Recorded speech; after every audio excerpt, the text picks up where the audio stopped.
The Orioles took the first 2 games of the 4-game series with the Royals, 5-1 and 14-1. But Friday in Game 2, some bad blood surfaced.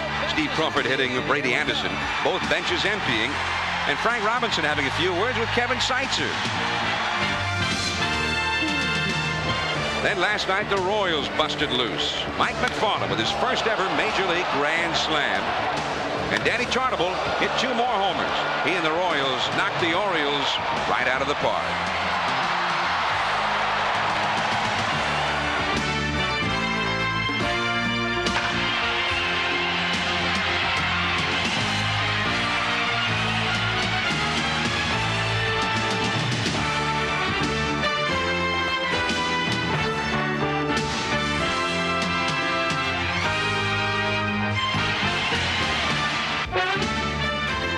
That's Memorial Stadium in Baltimore, the venerable home of the Orioles, where tonight on Sunday Night Baseball, the Orioles host the Kansas City Royals. Hello, everyone. John Miller, along with usually Joe Morgan, but he stood me up.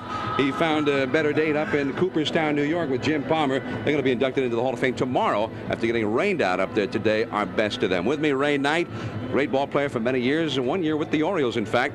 And the Orioles right now playing awfully well, and a victory tonight will draw them to within 4.5 games of Boston. The Red Sox lost earlier. We're getting a look at the Orioles' future and Ben McDonald. Well, we sure are. I saw Ben last year twice when he was pitching at LSU. One thing Ben McDonald possesses is great physical talent, but the thing I'm impressed about him most, John, is his ability to cope with things mentally. He's one of these guys that's going to be here a long time if he stays physically healthy. Great fastball, great hard curveball, and the ability to stay within the situation and come out on top. And Kansas City going with its top young right-handed prospect. Kevin Appier throws pretty hard. Well, he throws extremely hard, 90, but he has the 3rd best ground ball fly ball ratio in the American League. Great sinker, a hard curveball. Last year, he went to spring training with a chance to make the club. Came into spring training this year as their 7th starter. Now he's their number 1 or 2 starter, and probably pitching better than anybody on their pitching staff. All right, Ray Knight, he'll be with us all through the night. We're glad to have him with us. It'll be the Orioles and the Kansas City Royals from Memorial Stadium, the 4th of this 4-game series. The Orioles trying to make it 3 out of 4. Ben McDonald facing Kevin Appier, a battle of the young pitchers of the 90s for these 2 clubs. At Memorial Stadium in Baltimore, a hot, humid evening here in Baltimore, as usual in early August. Time now for the Sears diehard starting lineup for the visiting Kansas City Royals. It'll be Kevin Seitzer leading it off at third base. Jim Eisenreich in center field. George Brett, red hot, the designated hitter. Danny Chartable, he hit 2 home runs last night in right field. Gerald Perry, the veteran, at first base. Pat Tabler in left field hitting 6th. Mike McFarland drove in 5 runs last night, the catcher. Kurt Stillwell at shortstop, and the veteran Frank White back in the lineup after an injury. For the Baltimore Orioles on defense, Joe Orsulak in right field, Brady Anderson in center, Dave Gallagher in left field. Around the infield, Tim Hewlett at third, Cal Ripken at shortstop. Tonight, Rene Gonzalez at second base, Ron Kittle at first, Bob Melvin the catcher, and big right-hander Ben McDonald on the mound. And McDonald has won each of his first 3 starts for the Orioles. McDonald, 6 feet 7 inches tall. He is only the 2nd pitcher in Orioles history ever to win the first 3 starts of his career. Dave McNally was the other, and he did it 27 years ago. I tell you what, this man is an outstanding young talent. Has 2 fastballs, a 4-seamer and a 2-seamer, that he runs up there at 90+ miles an hour. Big, hard overhand curve that breaks kind of 12 to 6 straight down, and then a changeup that he grips back into his hand almost like a palm ball. McDonald, in his last start, defeated the Toronto Blue Jays in a big ball game last Tuesday here, in a game in which he did not have his best stuff. In fact, his pitching coach Al Jackson said afterward, hey, his stuff was terrible tonight, which also would tend to tell you, hey, against a good ball club, a good hitting ball club, he didn't have the good stuff, and he still won. Well, that's what I'm talking about, the mental ability to be able to rise to the occasion. Guys like Tom Seaver, the guys with the great winning records, even when they did not have their best stuff, they were able to reach back down inside, make pitches when they had to make pitches. You can make 2 or 3 bad pitches in situations and get by with it, but you get a runner on second base ahead by 1 run, you've got to make a quality pitch. Ben McDonald is that type of pitcher. And he'll have an opportunity to break a sweat tonight. There's no question about it. It's early August in Baltimore, 85 degrees, cloudy, and you see that humidity, 80%, and there's a chance of rain. We had rain for much of the day. early this morning and even into the early afternoon. They didn't take the tarp off until just about time for the Orioles to take their batting practice. George Brett, he has been red hot since the All-Star break, the hottest hitter in baseball. But Brett even was cooled off by Ben McDonald in Kansas City 10 days ago. And here's what he had to say. He said, he, meaning McDonald, had the best stuff I've seen all year without a doubt. I just hope that was exceptional stuff for him and not so-so. If that's just a so-so night for him, a lot of hitters are going to be in trouble. Well, he beat the Royals that night also in his second start.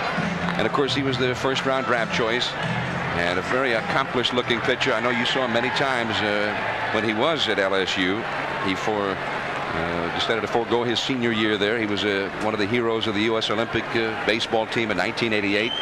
And so far so good with Ben McDonald. For the Orioles, they're hoping as they go into the 90s, and they're still trying to build that foundation for the decade of the 90s to be a prominent team in the pennant race every year. McDonald for them is say they're Roger Clemens or Mark Langston. He's the man that they're centering their hopes on in that pitching rotation. Here's Kevin Seitzer to lead it off. Ball one with a fastball. Well, you mentioned excuse me, John, you mentioned all those things about Ben. He has the ability to throw inside, has that sizzling fastball. I had the opportunity when he was at LSU to stand right beside the catcher when he was warming up, and he has that ability to throw the fastball. That first pitch was 94 miles per hour, so it gives you an idea how quick this guy gets the ball up there. And Seitzer a little bit behind that fastball, and the count is 1-1 strike. Seitzer, a guy who doesn't steal a lot of bases, so in that regard he's not the classic leadoff man, but he is a guy who gets on base all the time. His average right now 282. His career on base average through last season 394. So he sets the table rather effectively for the big hitters who follow. 1-1 strike. The big right-hander delivers the fastball. McDonald can't get it, but Cal Ripken can. One away.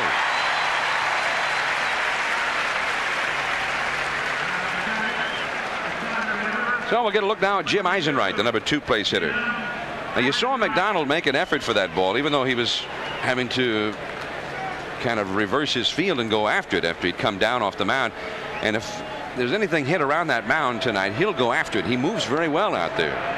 Oh, he absolutely does. He's a great athlete. You know that he played basketball, went to LSU on a basketball scholarship, not a baseball scholarship. Just played 2 years of basketball there, then concentrated all of his efforts on pitching. Here's Eisenreich. Foul ball, strike one. Well, you see Ben McDonald here, 6'7", but he's very compact with that leg. But watch how quickly he moves. See how quick he pushes off. That ball was hit pretty hard. Got a little in on Seitzer, but still, just because he's 6'7", he's still an outstanding athlete.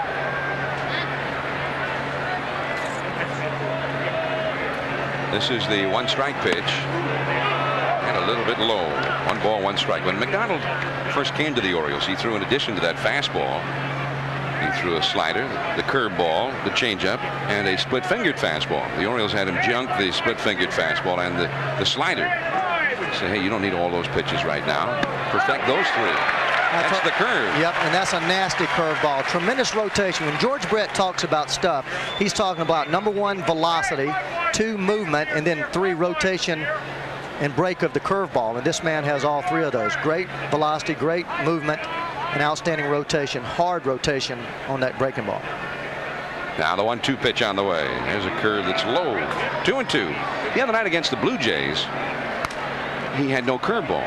I mean, he tried to throw a few, but it was just worth nothing until maybe the 5th inning of the game. Then he broke off a few good ones.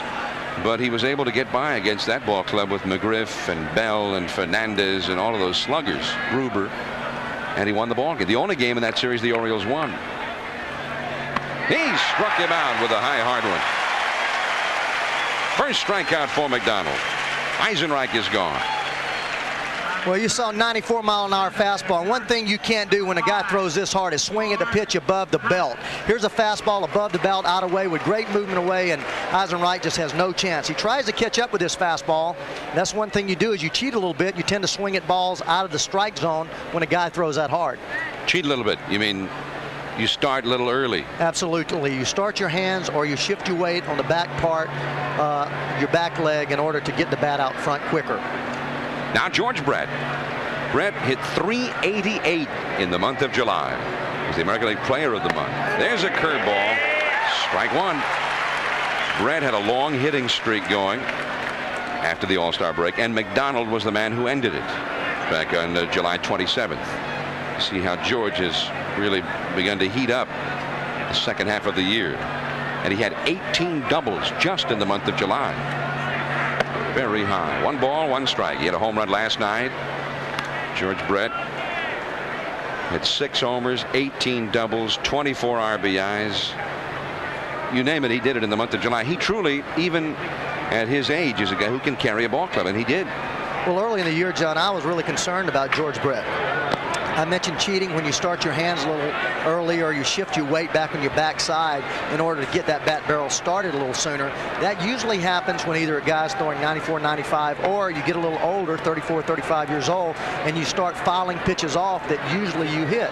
George Brett, early in the season, I watched him closely. He's always been one of my favorite hitters because he has such a professional approach. He was fouling off pitches right down the heart of the plate, starting to turn off that shoulder, but you'll notice he's way off the plate, goes into the ball, and he's gotten that quickness back, and maybe because of the abbreviated spring training, he was a little late. He hits one deep into right field. This one has a chance. Going back is Orsulak, and it's gone. And George Brett, as he did in the 9th inning last night, in the 1st inning tonight, goes deep at Memorial Stadium. Wow. It looked pretty quick on that one. Oh, I sat up here last night and watched his bat, and it's extremely fast. I remember the pitch Goose Gossage threw him in the Pine Tar incident. 95-mile-an-hour fastball, chest high. This is another high fastball. George Brett, one of the few left-handed hitters to get on top of this pitch. But look, this ball is above the belt, out over the plate, 94 miles an hour. But see how short and compact this swing is. Weight shift forward, but look how he stays behind the ball, his head right on top of the ball. Orsulak going back, and just a line bullet out of here. The first home run allowed by McDonald this year. And there's a called strike to Tartable. And sure enough, Brett shut down by McDonald in Kansas City 10 days ago, and look what happens this time, the next time. Here's Tartable. He hit 2 home runs last night. His season just filled with injuries. He's not even played half of the Royals' full complement of games up till now. And of course, they were counting upon him for 30-plus homers and 100-something RBIs. He's got 10 homers, 35 batted in. 1-0 Kansas City ahead on the George Brett home run, his 9th of the year, and his 49th run batted in. And Tartable will take that fastball, and the count is 2-1. John Wathan, the Duke, long-time catcher, and a good one, a base-stealing catcher for the Royals, and then he became manager, and of course a long-time teammate of George Brett. Frank White, Willie Wilson. Been a tough year for Wathan. A lot of people in Kansas City were calling for his head earlier this year when the Royals could not get anything going. Well, you know, the Kansas City organization made a lot of decisions, paid a lot of money on high-price free agents. Mark Davis, Norm Davis. And they were so close. They felt that they were so close offensively with the pitching of Gubazai and obviously Saberhagen and Tom Gordon. They thought that just by adding some closers and one other starter, that offensively they would be able to score enough runs to be able to win that division. A lot of other people, I think, thought that too. And what happens, though, is that people, all of a sudden, they look and say, hey, John Wathan's the reason for this. Why aren't these guys playing well? Well, they've had a tremendous amount of injuries. The ability for this team to mesh the first year that they're together, it would have surprised me had they all come together at the same time. Ball 4 to Tartable, 3-2 pitch. So the Brett home run followed by a full count walk to Tartable. He goes over to first. Well, Ben McDonald just rears back and throws another fastball up in the strike zone. He's been up in the strike zone basically thus far all night long. I know that when he was in college, talking to his coach, Skip Berkman at LSU, they felt that even though he had a great fastball, he had to throw down to be effective. Major league hitters will learn to lay off that pitch. And if you lay off that pitch, then you must get it down in the strike zone. Gerald Perry, the veteran left-handed hitter, batting .263, 7 home runs. Perry has not had any trouble at all with McDonald. Went 3 for 3 against him in Kansas City. That pitch was up, and the catcher, Bob Melvin, out to speak to McDonald. When McDonald made his first start here, it was against the White Sox about 2 weeks ago. As you see, Frank Robinson and the Orioles Brain Trust. That's Johnny Oates beside him, and in the foreground there, Al Jackson, and also Bob Malacki on the right-hand side. Orioles starting pitcher on the disabled list right now. But McDonald was down in the strike zone consistently and threw very few pitches. Got very few strikeouts. And was ahead of almost everybody that night. And again, he's high with it. And away. Ball 2. And they're going to send Al Jackson out there. This is more reminiscent of the start he made last Tuesday against Toronto. He was struggling like this early on in that game, too. Al Jackson, veteran pitching coach, and a guy who certainly learned his craft the hard way. He was an original New York Met back in 1962. He lost 20 games for that Mets ball club in 62. Also pitched with some other ball clubs. Very fine sinker ball, slider type pitcher. And has a great reputation of working with young pitchers. I asked him about his philosophy. He said the Orioles' philosophy always has been to go right at people and establish the fastball. Once you start throwing the fastball for strikes, then try to get the feel of your breaking ball and changeup. Thus far tonight, Ben McDonald has not established that fastball for strikes, so you haven't seen him go to other pitches yet. 2 balls and no strikes to Perry. There's a runner at first base. 2 down. McDonald got the first 2 hitters in a hurry. But then George Brett took him deep. Perry hits a soaring fly ball into shallow center. Gonzalez went out, but Brady Anderson is under. And the center fielder takes care of it, and down go the Royals. There was a run on the Brett home run. The Orioles are having to play catch up here. We go to the last of the first. 1-0 Kansas City. Oriole Stadium in Baltimore tonight for this rare Sunday night ball game. Kansas City out front. Time now for the Sears diehard starting lineup for the hometown team, the Orioles. It'll be Brady Anderson leading it off in center field. He's been hot since the break. Dave Gallagher just picked up in the White Sox in left field. Joe Orsulak having a fine season in right field. Sam Horn, 9 home runs in limited duty, the DH. Cal Ripken, he has been red hot all week at shortstop. Ron Kittle also recently acquired from the White Sox at first base. Milligan gets the night off. Tim Hewlett at third for the injured Craig Worthington. Bob Melvin, the veteran catcher, batting 8th. And Rene Gonzalez at second for the injured Bill Ripken. And defense for the Kansas City Royals. Danny Tartable in right field. Jim Eisenreich in center field. Pat Tabler over in left. Kevin Seitzer at third base. Kurt Stilwell the shortstop. Frank White the second baseman. Gerald Perry at first base. Mike McFarland the catcher. And on the mound right-hander Kevin Apier. Apier, he's from Southern California, north of Los Angeles. 6 wins, 4 losses. He's only 22 years of age. And they weren't counting on him early this year, but with all of the injuries, in he went, and he's had great success. Boy, he has. He's won 4 out of his last 5 decisions. He really runs the ball in. Good fastball, 90-mile-an-hour fastball. A slider that's kind of slurvish that breaks down and across in the strike zone. It's actually a power pitch. A fork ball or a split finger. He kind of halfway cradles the ball back in there. Not quite wide enough for a fork ball, although they call it that. This is changeup pitch, but he also throws a 4-seam fastball that really runs away from a left-handed hitter, and he's very, very effective.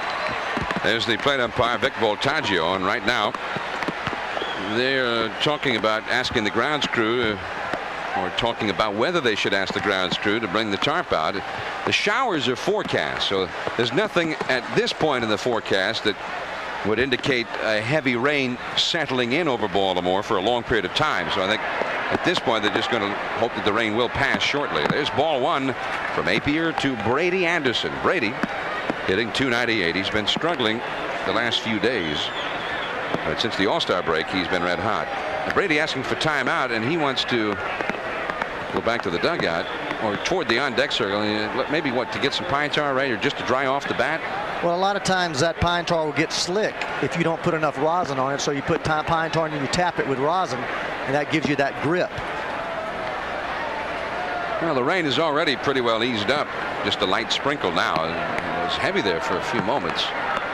So Brady, now a batter cannot leave the batter's box like that to do anything with the bat unless he cracks the bat or otherwise gets permission from the umpire. Brady got the permission.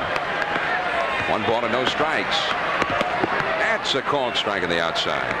Apier throws about 91, 92 miles per hour. He's got a hard slider. He's working on developing a straight change, but he doesn't have much confidence to use it in the ball game as yet. He really doesn't. I talked to Frank Funk, the pitching coach, about it, and he said that he would like him to develop that pitch because his fastball and breaking ball are about the same speed. And in about the 6th or 7th inning, hitters start timing those pitches. They've worked a lot on that changeup and tried to get it down. That split finger is his basic out pitch in crucial situations. Really goes down, and we mentioned before, he keeps the ball down in the strike zone. You'll see a lot of ground balls tonight. So far to Brady Anderson, he's been up 2-2 the count to Brady. Gallagher and Orsulak will follow, and a real heavy rain starting to fall now. People are heading for cover. Umbrellas sprouting all around the ballpark. They've had a lot of rain here since the All-Star break, and now they're going to stop time. They're going to get Pat Santaron's ground crew out there. Nick Voltaggio. If you ask him, hey, why are you stopping time? He says, just look at me. It's wet out here. So they're going to take the tarp out and cover up the infield. Pat Santaron now is out in the shallow left field along the foul line, talking with one of the umpires.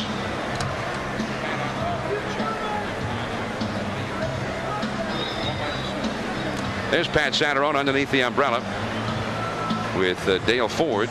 Now Santaron has run this ground crew for a long time, and he, on nights like this, keeps in touch with the National Weather Service here and gets the word from them as to what's heading where, and I'm sure he just gave Dale Ford that information.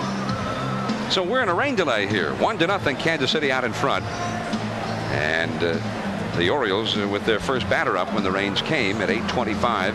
That's the point at which we went into the delay. Now the Boston Red Sox were beaten today by the Detroit Tigers, and so the Orioles, a very important ball game for them to move up on Boston. They need a victory here against a club that's been down. Royals have played well since the All-Star break, but their club that's hurting. And Boston had a 6-game winning streak, finally ended today. The Tigers' Dan Petrie beating Mike Boddicker in that one. And so there are the standings up to the moment. Now Toronto is playing in Texas tonight. Cerruti against Ryan scheduled there. And the Orioles with a victory would move to within 4.5. If Toronto also won, they would move to within 1.5. And to give you the complete update on everything as they get the tarp rolled out here with a 1-0 Kansas City lead in the last of the first, a rain delay in Baltimore. We're going to send you back to baseball tonight and Dave Marish to tell us about everything that's happening in baseball.